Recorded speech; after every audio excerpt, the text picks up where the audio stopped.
Bonjour et bienvenue dans ce nouvel épisode de notre podcast. Aujourd'hui, j'ai décidé de vous expliquer l'expression française se noyer dans un verre d'eau. Donc, je ne sais pas si vous avez déjà entendu cette expression que vous pouvez lire parfois dans les journaux ou entendre si vous regardez un film en français ou si vous regardez une émission en français. C'est une expression qui est relativement répandue. Mais avant de passer au contenu, je t'informe du fait que tu as un petit cadeau en dessous de cette vidéo. Dans la description, tu as un lien. C'est le premier lien qui te permettra de télécharger ta fiche PDF gratuite. Ça reprend tout le vocabulaire qu'on va t'enseigner aujourd'hui. Donc télécharge dès maintenant ta fiche PDF pour ne rien manquer. Et passons sans attendre à l'explication des mots qui composent l'expression se noyer dans un verre d'eau. Le verbe se noyer désigne l'action de mourir par noyade, c'est-à-dire par immersion prolongée dans un liquide, généralement de l'eau, sans pouvoir respirer. La noyade survient lorsque les voies respiratoires sont obstruées par le liquide, empêchant ainsi la personne de prendre de l'oxygène.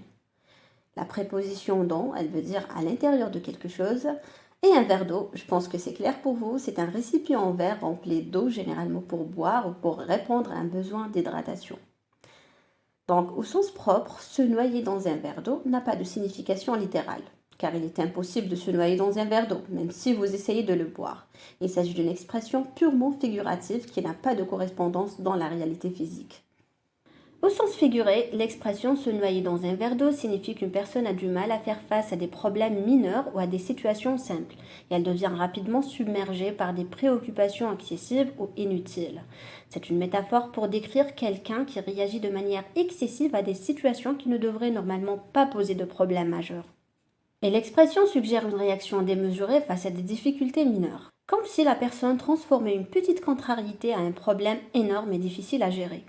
Laissez-moi vous donner quelques exemples d'utilisation de cette expression. Tu te noies dans un verre d'eau chaque fois que tu te paniques face à une petite difficulté. Cette phrase signifie que la personne réagit de manière excessive ou dramatique face à des problèmes mineurs. Elle perd rapidement son calme et sa perspective. Bien que la situation ne soit pas vraiment grave, l'expression se noyer dans un verre d'eau met en évidence la tendance à exagérer ou à amplifier la gravité d'une situation insignifiante. Un deuxième exemple. Plutôt que de se noyer dans un verre d'eau à propos d'un retard, il vaut mieux garder son calme et trouver une solution.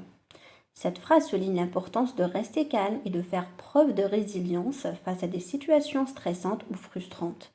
Se noyer dans un verre d'eau ici fait référence à une réaction exagérée ou à une obsession sur un problème mineur plutôt que de se concentrer sur la résolution du problème de manière rationnelle. Un dernier exemple. Elle se noie dans un verre d'eau chaque fois qu'elle doit prendre une décision mineure.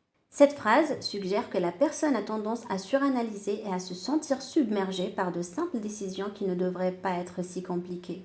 Elle accorde une importance excessive à des choix qui n'ont pas réellement d'impact significatif, ce qui la fait se sentir perdue ou dépassée.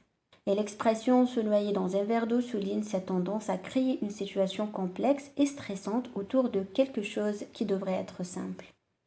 Donc en somme, l'expression se noyer dans un verre d'eau décrit une réaction exagérée ou une préoccupation excessive face à des problèmes mineurs, rappelant que la situation n'est pas aussi grave qu'elle en a l'air.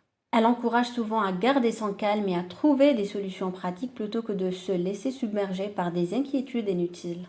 Donc voilà pour aujourd'hui, j'espère que tu as apprécié cet épisode. Je te rappelle que tu peux télécharger gratuitement la fiche PDF qui reprend toutes les explications et tous les exemples de ce podcast.